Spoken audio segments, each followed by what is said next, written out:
शरद पूर्णिमा की कथा। प्राचीन काल में एक गरीब ब्राह्मण परिवार था। उस परिवार में पति पत्नी के अलावा एक बेटी थी। वह ब्राह्मण परिवार ईश्वर के प्रति बहुत आस्थावान था और नियमपूर्वक व्रत आदि करता था। उनकी बेटी भी व्रत उपवास में गहरी आस्था रखती थी और उसने हर पूर्णिमा के दिन व्रत करने का निश्चय किया था।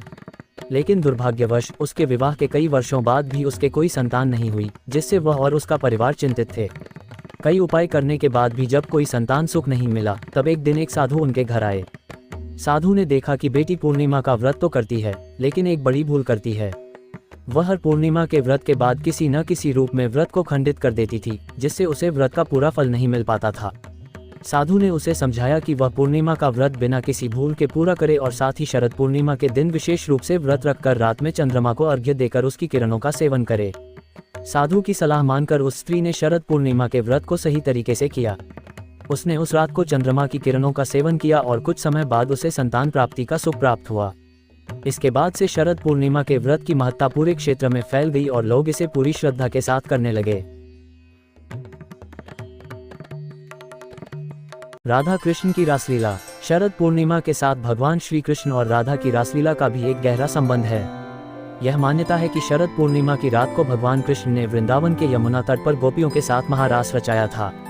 उस रात चंद्रमा अपनी संपूर्ण शीतलता और उज्ज्वलता के साथ आकाश में था और उसकी किरणें पृथ्वी पर अमृत की तरह बरस रही थीं।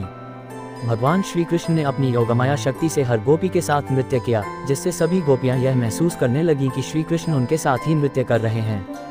ये दिव्य रासलीला शरद पूर्णिमा की महत्ता को और भी बढ़ाती है और इसे आध्यात्मिक दृष्टिकोण से विशेष बनाती है।